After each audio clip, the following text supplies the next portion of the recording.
Welcome back to Everything But the Lesson Plan, the podcast where we talk about the real work of education, the human work, the life work, the work that shapes futures long after the bell rings. I am your host, Franchesca Thompson, and today's episode is about something bigger than the classroom. It is about what happens when a community steps in and says, "We will not let our young people fall through the cracks."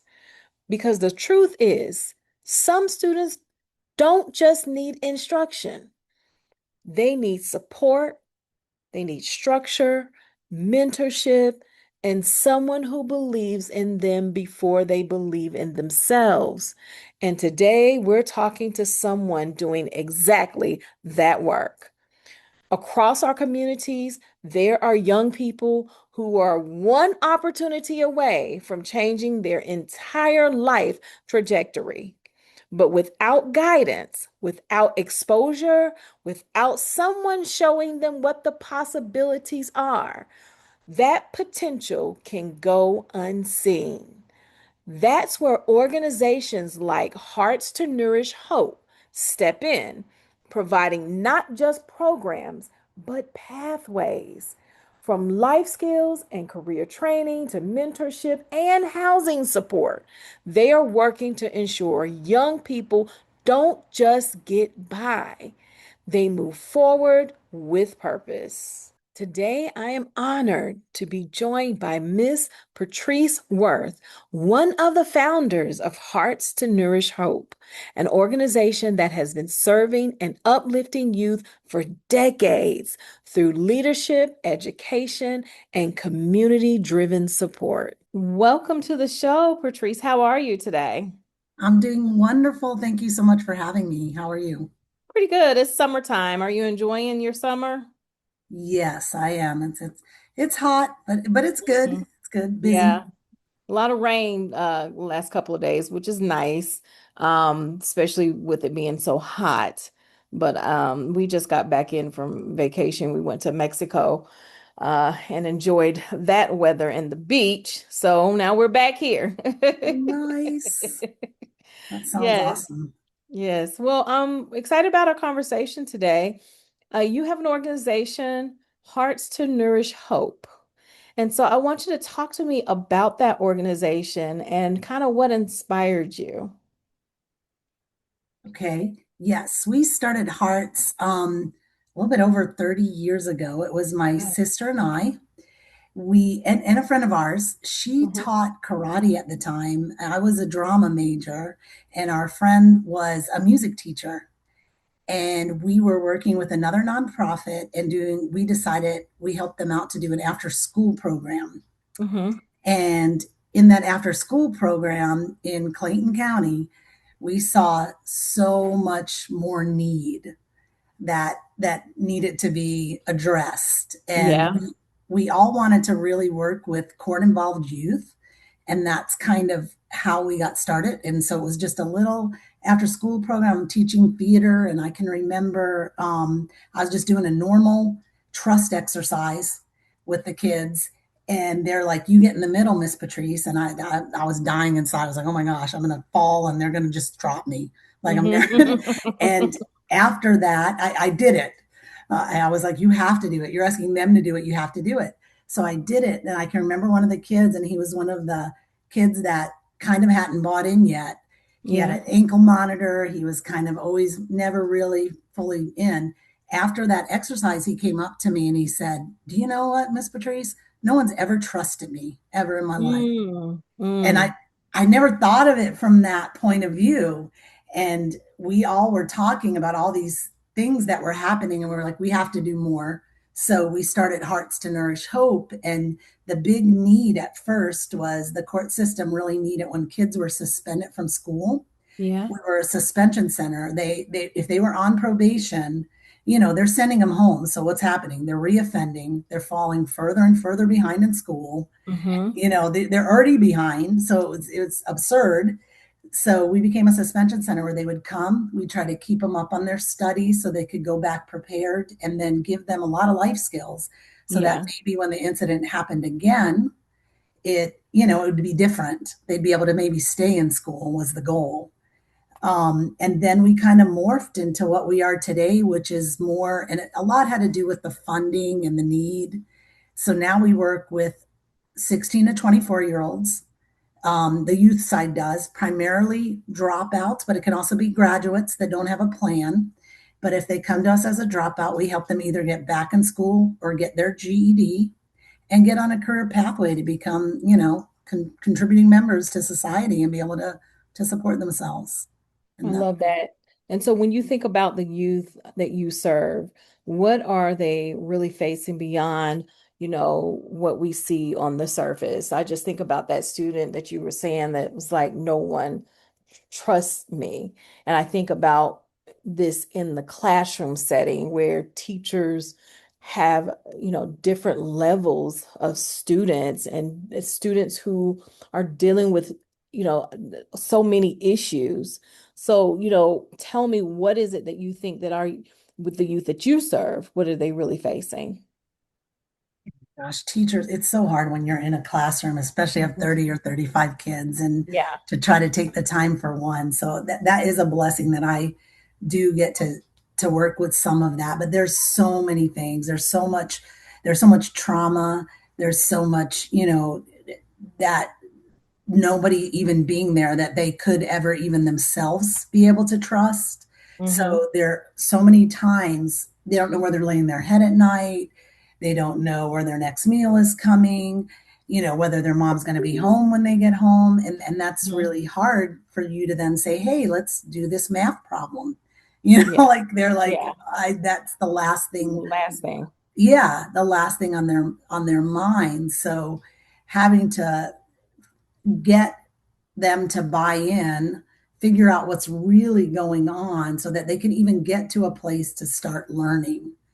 And just even themselves knowing, sometimes they only see certain things. So they don't even know that they could maybe do well at school, or they could have a future. So that was a big thing with Hearts to Nourish Hope. We're working with these kids and they have no hope. They don't know Yeah. what that word is. They light at It's the end of the tunnel. I'm not even sure they stepped into the tunnel. They yeah. don't even know that there's going to be a There other is. side. Yeah. And I think about that because, with all the changes that are going on in education, I still feel like that social and emotional support is just as important as the academic support. Like, I'm not going to be able to sit in your classroom, go to your after school program and learn anything if I'm hungry or if I'm Absolutely. worried, like you said, that my no one's going to be home when I get home, or if my lights aren't on, or if I just feel like schools need to, even though there's so many changes going on, there still has to be a way to make that just as important as that academic support. I want to ask you something though. Since you said you've been doing this for 30 years, what were the differences that you saw pre and post COVID? Yeah. It's so different even from the beginning, but yes. Um we COVID made us change a lot to Hmm. where we did so much better like with the online things. Yeah. But a lot of even afterwards, I still feel like sometimes we're still now, even this many years afterwards, I'm always like, oh my gosh, we're almost back to where we were before. But Hmm. the young people, I don't know that people realize how much it hit them Yeah. just because they didn't learn when they were learning at home. That's No. one thing. Hmm. A lot of fear was instilled in them that they still are getting over. um, just disconnection, which was already happening because of our phone, so much with media anyway. That's just everything's coming at them so fast and they're disconnected from people, like looking somebody in the eye and knowing how to talk to people or to, Hmm. so it's a lot. Gosh, I feel like it was a way bigger blow than we really realized what it was, Yeah. that it Yeah. was. Yeah, I think so too.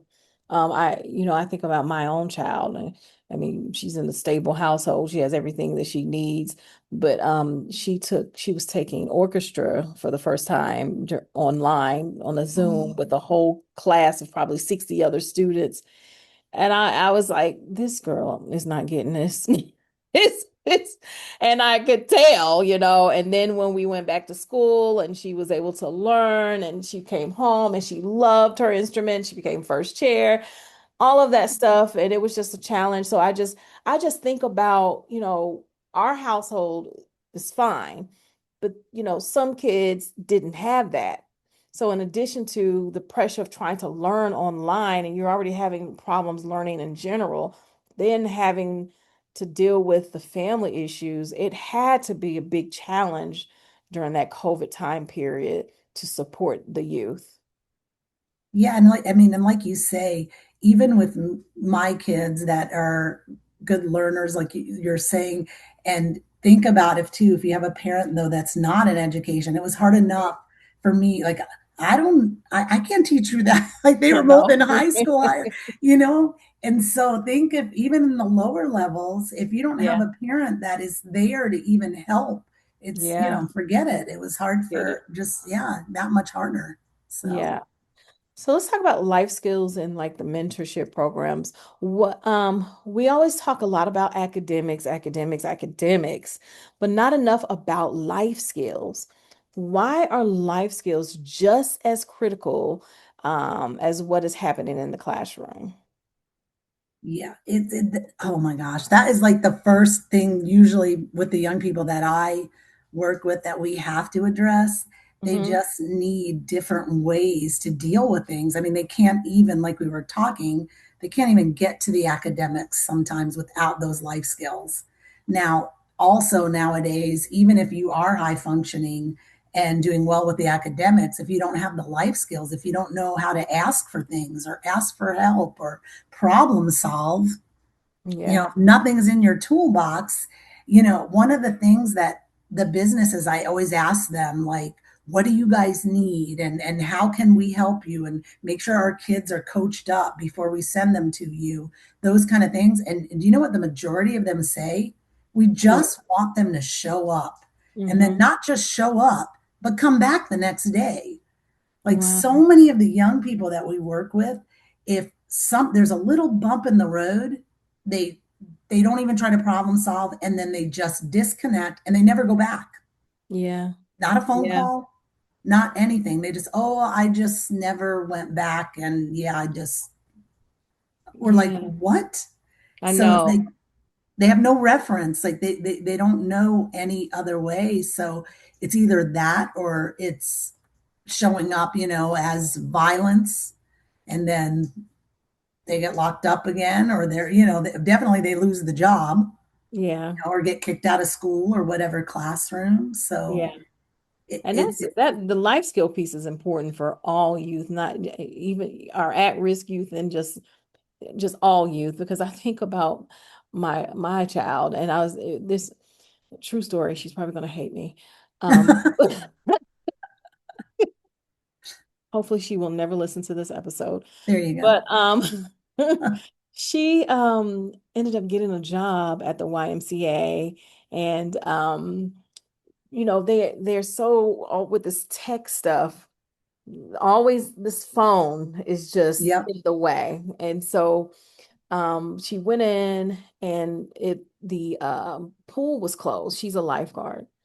The pool was closed, Oh, her pool that she was supposed to manage. And so she just came back to the car and was like, Mom, the pool is closed. So I don't have to work today. And I was like, that doesn't sound right. no. I said, I said, did your boss text you? We just drove all the way up here. She's like, no, but the pool's closed. I said, you got to go back in there and talk Yeah. to your boss and find out if he has something else for you to do. It just didn't dawn on her to go and No. check in because no one told her, no one texted or anything. And she saw that it was closed. It was like, okay, the pool is closed. I don't have to work today. She went Oh inside my gosh, that's and so talked to funny. her boss, and he had something else for her to do. It wasn't the day off. And I'm thinking to myself, oh my gosh, these kids, right? And we did like a panel with these uh industry leaders, and they were saying the same thing that you were saying. We need them to respond. We need them to show up. We need them to answer the phone. We need them to answer the email. We need them to just respond. And Yes. it's a fear around that. Like even for her to get out the car to go talk to her boss, it was some kind of fear around getting out and talking. And I don't know what that is because my generation, we just pull up. We're like, hey, the pool is closed. What you got me doing today? Because I'm not Yeah, going back home. I need to earn this money. that's right. Yeah, and I mean, a lot has to do that. I think that's a big thing too with the mentorship, Hmm. because even when you have parents, that's one thing. Yeah. And you see things modeled, but Yeah. still you don't always listen to what your parent says. Yeah. But when they get to be in a mentorship and they see like simple things like changing a light bulb, or Yeah. sometimes, one of the biggest things that I have, and that challenges that we work on, is a lot of these young people, especially the ones I work with, even in their 20s, they don't know how to drive, and they never Yeah. had what do The we do? drive Our to do parents taught us, that. Yeah.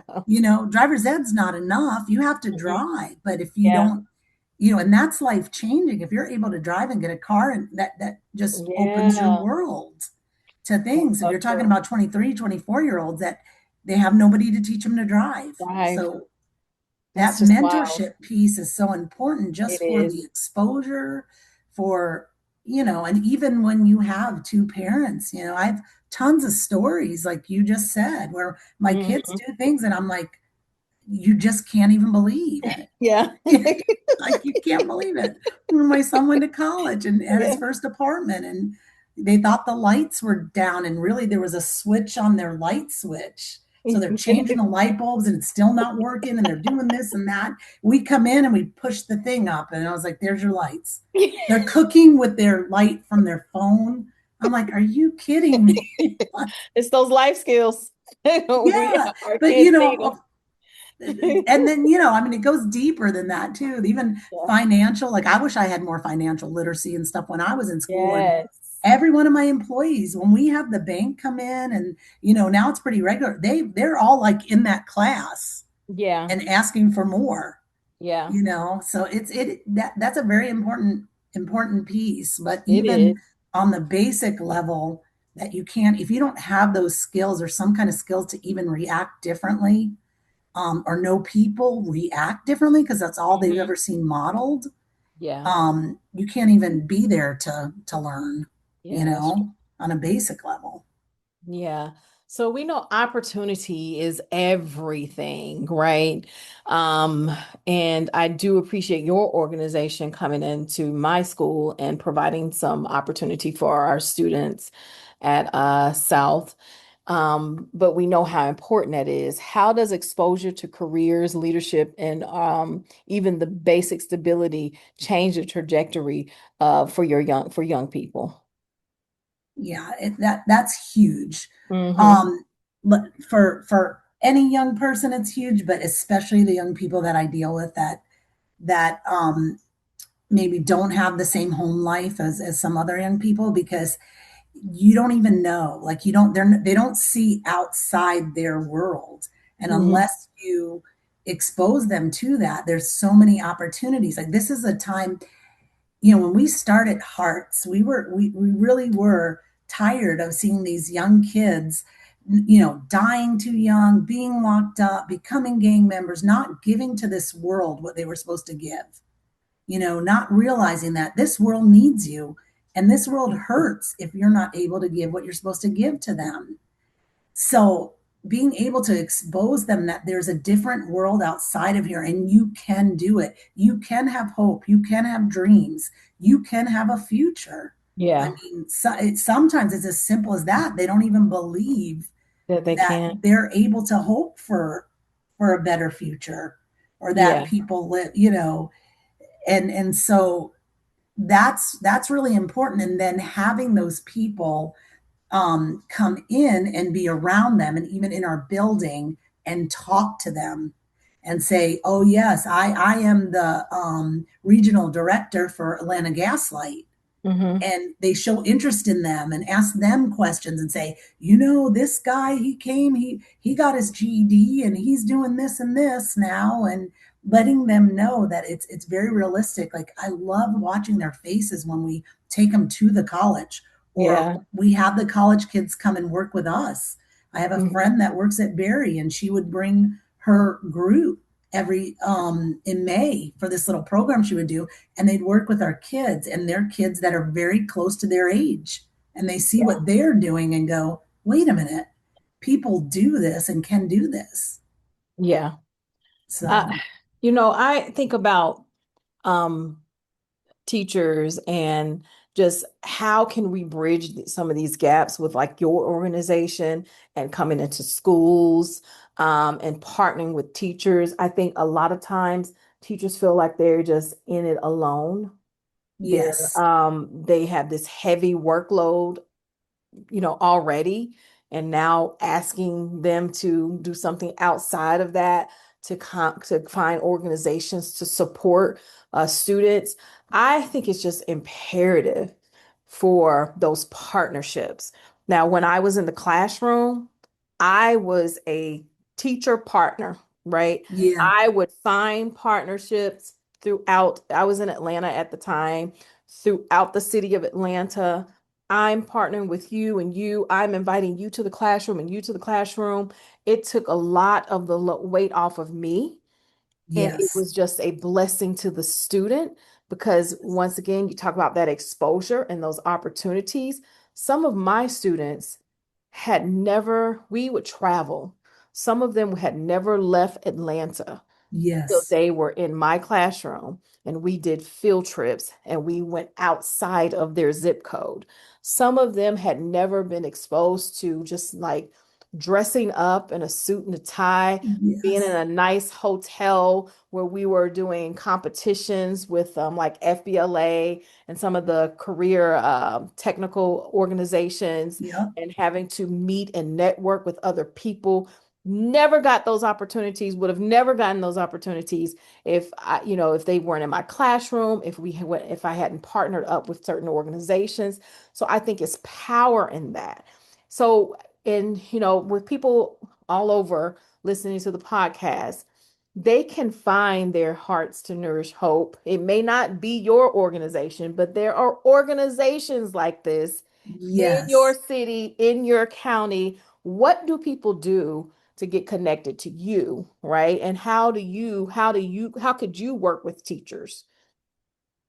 Yes, and there's gosh, we used to work so much more in the school system, Yeah. and the funding kind of switched, which we Mm-hmm. need to get it to switch back, Back. because all of us around them, the impact we can make, when they stay in school and we all get to, they don't realize how much teachers need so much help Yeah. you know so knowing what's going on in your community, even connecting with churches and stuff. There's so many people that want to volunteer and do things, but they Yeah. don't know how. How? Like, they really don't. They're like, and it's very easy. Things happen very organically. All you got to do is have a discussion with somebody, and, oh, I would love to read, like, or listen to somebody read, or Yeah. like whatever. All of that stuff is so important, because one of these things, like, to see a young person's face. I mean, even when I say young, I'm talking about, I work with 16 to 24-year olds. Yeah. And to see their face when somebody takes even an hour to come in and talk to us, Mm-hmm. and they're like, one time we had a guy come in, he's actually a friend of mine that owns a salon.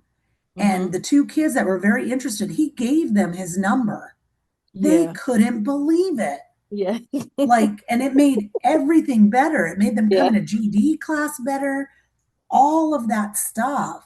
I love that. So it's a thing for us as nonprofits that are doing stuff to reach out to you all and make sure we're here. But it's also knowing kind of what's in the community and talking to, I talk to everybody. If I'm at a business and whatever, I'm like, hey, would you be considered a work site? Would you want to become a work site so I could place some kids here, or Yeah. whatever? Like, and you'd be amazed how quickly so many people just don't know how to do it.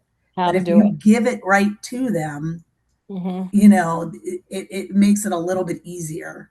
Yeah. Um, but some of the funding we really need to, that is Bring my it back. dream again, to get it back with the schools, because like Yeah. we have a counseling group as well that Hmm. works with us alongside us, and the counselors are in training to become licensed professional counselors. Well, they need to be counseling people, Yeah, that's so true. that would be a great partnership for the school to go deeper into Yeah. that, for the Yeah, I love that. teachers. Hmm. There's so much. Yeah, well, great conversation. I want you to just, I want to kind of end it with you sharing a story of impact. Is there something that you can think of, that just kind of seals the deal on why partnerships are important, or how just a little small change can, change the life of a student? What was something that has happened in your 30 years that kind of still stands out to you? There are a lot, and I was really Mhm. thinking about this, and Yeah. there are some, because it's a blessing to me that it's been 30 years and I get to see really the fruit Yeah. of a lot, because a lot of my young people that I used to work with have families now. They have good jobs. They're Good. giving back, either coming and talking to the other kids and saying, I was in your position, or they're even giving monetarily, like they're giving money. They're in a position to Mhm. do that now. But just the other day, I was thinking of all these stories from the past, but I'm working with a young man right now.